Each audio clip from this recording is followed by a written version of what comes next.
वालेकुम गाइस, कैसे आप सब लोग। आई होप आप सब खैरियत से होगे, अच्छे से अपना ख्याल रख रहे होगे। एंड अगेन हम आ गए हैं वापस, मेलबर्न टेस्ट पे आ गए हैं। और मेलबर्न टेस्ट की जिस तरह की कहानी चल रही है वो पर्थ से बिल्कुल सिमिलर लग रही है। आप सब ने भी देखा होगा कि कोई नई चीज़ हमें नज़र नहीं आई। 183 पे 187 पे 3 तो है ऑस्ट्रेलिया, लेकिन इट साउंड्स के वही चीज़ें रिपीट हो रही है। पेसलेस लग रहा है पाकिस्तान के पास पेस नहीं नज़र आ रही, वो फायर नहीं नज़र आ रही, वो चिंगारी नहीं नज़र आ रही पाकिस्तान के पेस अटैक में। जो दीगर टीमों में जो हमें पिछले 10 सालों में अगर इंडिया जीती है, जो हमें सिराज ईशांत इनमें नज़र आई थी। चले आपके पास अगर पेस ना भी हो तो आपके पास वो कंसिस्टेंट लाइन लेंथ नहीं है, आपके पास वो कंसिस्टेंट सीम पोजीशंस नहीं है कि आप ऑस्ट्रेलिया को चैलेंज कर सकें उनके घर में। वीडियो में आगे बढ़ने से पहले वीडियो को कर दे लाइक, चैनल को कर दे सब्सक्राइब। अच्छा दिन था आज पाकिस्तान का, अच्छा दिन था आज ऑस्ट्रेलिया के लिए। स्टेडी स्टार्ट था ऑस्ट्रेलिया के लिए बॉक्सिंग डे टेस्ट मैच पे। सबसे पहले ऑस्ट्रेलिया की लक फॉर्चून हुई और उसका सबसे बड़ा मिसाल आप सबके सामने अब्दुल्ला शफीक दूसरी दफ़ा इन्होंने कैच छोड़ा। और यार डॉली कैच इस उम्र में, इस टाइम फेज़ ऑफ करियर में अब्दुल्ला शफीक ऐसे कैचेस छोड़े तो एक क्राइम किया आई थिंक अब्दुल्ला शफीक ने।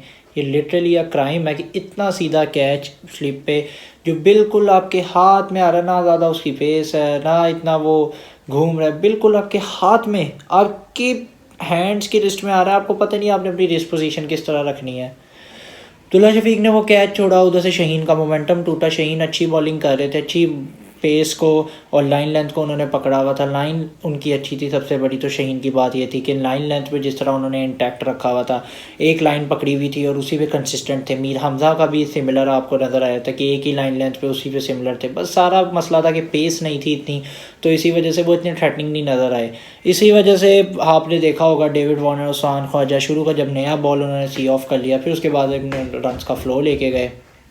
वो कैच अगर हो जाता तो वो मोमेंटम दे देता, लेकिन अब क्रिकेट में आपको पता नहीं कि व्हाट इफ वाली कहानी नहीं होती। हमने उसी पे बात करनी जो प्रेजेंट में था।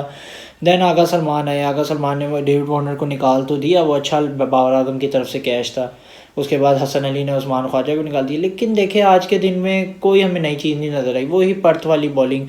माँ सिवाय थोड़ी बारिश हो गई, थोड़ा सा ऑस्ट्रेलिया बॉल घूमता रहा, स्विंग होता रहा ऑस्ट्रेलिया बिल्कुल अपने बैकफुट पे। इस वजह से मैं I don't think so we have to say Australia was on back foot. Australia ने यार बड़ी सेंसिबली अपनी क्रिकेट को खेला। ये ऑस्ट्रेलिया अगर कोई और तरह अपने गेयर्स को लेके जाता तो ऑस्ट्रेलिया अपनी विकेटें भी दे सकता था। लेकिन kudos to Australia that Australia didn't give their wickets and they were stable enough to play the ball softly with the soft hands. और ऑस्ट्रेलिया ने करके भी ये दिखाया।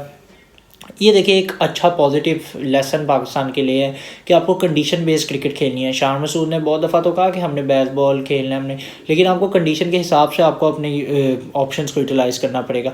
अब सबसे बड़ी मिसाल आज फिर से शान और हफीज़ की तरफ से अल्ट्रा अल्ट्रा डिफेंसिव भी नहीं, अल्ट्रा डिफेंसिव अप्रोच नज़र आई कि फिर आगा सलमान को लेके गए। 50% बैटर 50% बॉलर को साजिद खान को नहीं खिलाया गया। ये वही है कि शान और हफीज़ चाह रहे हैं कि हम अपनी बैटिंग को डेप्थ ले आए। उन्हें भी डर है कि हमारी बैटिंग फेल ना हो जाए, तो हम अपनी बैटिंग को जितना डेप्थ इनफ कर सकते हैं कर दें। इसी वजह से उन्होंने आगा सलमान के साथ, अब बैटिंग तो डेप्थ इनफ होगी लेकिन आप वो अग्रेसिव मेंटालिटी से नहीं गए। आप अगर साजिद खान को लेके जाए, आप मेलबर्न का रिकॉर्ड उठा के देखें ना, पिछले 5-6 सालों में मेलबर्न का रिकॉर्ड ये रहा है कि ऑफ स्पिनर का बॉल टॉप स्पिन होके पड़ता है और ऑफ स्पिनर की विकेट्स है। अब लेथन लाइन की मेलबर्न में विकेट्स देख ले, अब रविचंद्र अश्विन की देख ले। एक दफ़ा आए थे रविचंद्र अश्विन, वो सीरीज़ जीत के ले गए थे बच्चों के साथ। रविचंद्र अश्विन ने 2 पंजे लिए हुए मेलबर्न में। जितने भी ऑफ स्पिनर्स हैं उनका मेलबर्न में हमेशा अच्छा ट्रैक रिकॉर्ड रहा है, लेकिन हम एक फ्रंट लाइन ऑफ स्पिनर के साथ नहीं गए। ये कौन सा मैचअप था? आपने सरफराज अहमद को ड्रॉप किया, वहाँ पर आपकी तारीफ भी हुई कि आपने एक बोल्ड डिसीजन लिया, आपने एक बहुत बहादुराना डिसीजन लिया कि आपने सरफराज अहमद को ड्रॉप करके मोहम्मद रिजवान को कंडीशन की और टैक्टिक्स के हिसाब से आप लेके गए। लेकिन यहाँ पे गलती है, वहाँ पे गलती है, और हम क्या कर सकते हैं। 4 फास्ट बॉलर आप लेके, लेकिन बिल्कुल टूथलेस नज़र आ रहे थे। वकारी उन्होंने भी सही कहा, मीडियम पेस बॉलर लग रहे हैं आपके पास। जो पेस नहीं होगी आप ऑस्ट्रेलिया में नहीं कर सकते। अगर आपके पास चले पेस नहीं है तो आप कम से कम लाइन और लेंथ तो इंटैक्ट कर ले। आप कंसिस्टेंट लाइन और लेंथ 6 की 6 बॉलें एक जगह पर फेंके, 6 की 6 बॉलें एक ही जगह पर लैंड कराए, ताकि बैट्समैन भी कॉशियस हो, बैट्समैन भी कोई गलती करने के बावजूद आपके स्किल भी उसमें प्ले में आए। आप अपनी रिस्ट पोजीशन को चेंज कर ले, आप एंगल के साथ आ जाए, आप एंगल्स डिफरेंट एंगल्स क्रिएट करें, आप बॉडी बॉलिंग करना स्टार्ट कर दिया। यार मल्टीपल प्लान होते हैं, ये नहीं कि पेस का लॉलीपॉप दे के आप ये कहना शुरू हो जाए कि हमारे पास पेस नहीं थी, हम नहीं। ऐसा लग ही नहीं रहा, वो एनर्जी नज़र ही नहीं आ रही पाकिस्तान में कि कोई ना compete करने आ रहे, वो एनर्जी वो जो होती है वो बिल्कुल मुझे इस टाइम नज़र नहीं आ रही, जो ऑस्ट्रेलिया के घर में compete भी करे। मैं तो अभी जीतने हारने की बात कर रही ना, मैं कंपटीशन की बात करूँ, वो भी नहीं नज़र आ रही कि ऑस्ट्रेलिया को ना कोई स्लेजिंग नज़र आ रही है, ना आप उनको कोई फायरी बॉलर की तरफ से आ रही है। बिल्कुल एक वो दोस्ती culture, wholesome moment. I pray कि हमारी टीम में ऐसा कल्चर आ जाए कि हम लोग वो एग्रेसिव और वो रूथनेस वाली अप्रोच लेके आए, जहाँ पे अगली टीमें कम से कम डरे तो ना, लेकिन अगली टीमों को एक खौफ ज़रूर हो कि यार पाकिस्तान है, पाकिस्तान खेल रहा है। वो आपकी क्रिकेट से तो हो ही होगा, लेकिन आपके एटीट्यूड में भी तो रिफ्लेक्ट करे। जब आपके एटीट्यूड में नहीं रिफ्लेक्ट कर रहा, जब आपकी बॉडी लैंग्वेज ही गिर जाती है दो तीन चौकों के बाद, तो फिर आप क्या आगे अपने आप से एक्सेप्ट कर रहे हैं। सो यही था आज, वही सारा कुछ था, सेम डे था। आप सबको पता है कि हम सबको पता है 3-0 ये प्रिडिक्टेड लाइन स्कोर है, 3-0 होना था। हमने जब पर्थ में पहला बॉल पड़ने से पहले हमने कह दिया था कि 3-0 हम हो गए, और वही अभी तक नज़र आ रही है। माँ सिवाय एक मेरिकल्स हो जाए, कल कोई मेरिकल हो आते साथ 3 विकेटें गिर जाए, वरना मुझे अगले दिन भी 400 का फट्टा ही नज़र आ रहा है। 400 लगेगा, फिर हम जब बैटिंग करने आएंगे आप देखिएगा तो पिच भी बदल जाएगी, आसमान भी बदल जाएगा, बॉलर भी बदल जाएंगे, सारा कुछ बदल जाएगा जब हम बैटिंग करने आएंगे। मुश्किल तरीन दुनिया की पिच हो जाएगी, मुश्किल तरीन दुनिया के बॉलर हो जाएंगे, और बिल्कुल हम लोग डिफेंसिव और रिजिडलेस हो जाएंगे कि हमारे पास कोई चांस ही नहीं होगा, हमारे पास कोई जवाब ही नहीं होगा, को हम किसी चीज़ के लिए अकाउंटेबल ही नहीं होंगे कि हम कुछ उस जो चैलेंज हमारे खिलाफ आएगा उसके हम खिलाफ आंसर दे सके।